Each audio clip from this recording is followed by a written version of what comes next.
दुनिया में हांता वायरस को लेकर एक पैनिक फैल चुका है।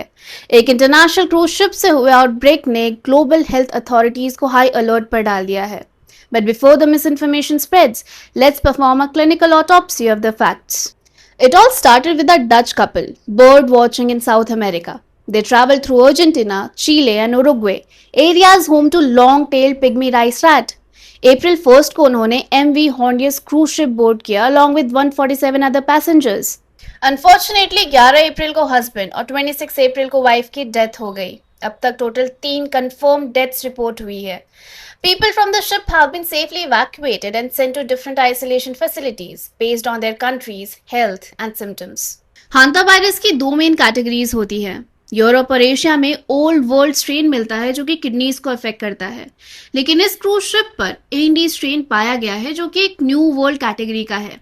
ये लंग्स को अटैक करता है और इसका मोर्टालिटी रेट काफी हाई है, विच इज क्लोज टू 38%। सबसे इंपॉर्टेंट बात यह है कि ND strain is the only variant जो ह्यूमन टू ह्यूमन ट्रांसमिशन के लिए जाना जाता है। दो ये काफी रेयर है और इसके लिए बहुत क्लोज कॉन्टैक्ट चाहिए होता है for a very prolong period of time. But क्या ये कोविड की तरह फैलेगा? नो, हांता वायरस कोविड की तरह हाईली कॉन्टेजियस नहीं है। Unlike COVID, hantavirus does not spread through simple conversations or across a room very easily. It requires very close, prolonged contact. The WHO has also officially stated that the global risk is low. Global warming की वजह से rodents की movement बढ़ रही है, जिसकी वजह से ह्यूमन एक्सपोजर के चांसेस थोड़े बढ़ गए हैं, बट ये कोई मास पैंडेमिक सिचुएशन नहीं है। So what about India?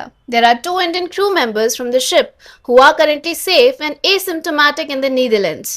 But India is not taking any chances. Government ने वायरल शील्ड एक्टिवेट किया है जिसके तहत 165 लैब्स को मॉनिटर किया जा रहा है। हेल्थ मिनिस्ट्री उन 2 इंडियन नेशनल्स को क्लोजली मॉनिटर कर रही है। हमारे labs latest RT-PCR technology use कर रहे हैं ताकि अगर कोई केस डिटेक्ट हो तो उसे तुरंत आइसोलेट किया जा सके।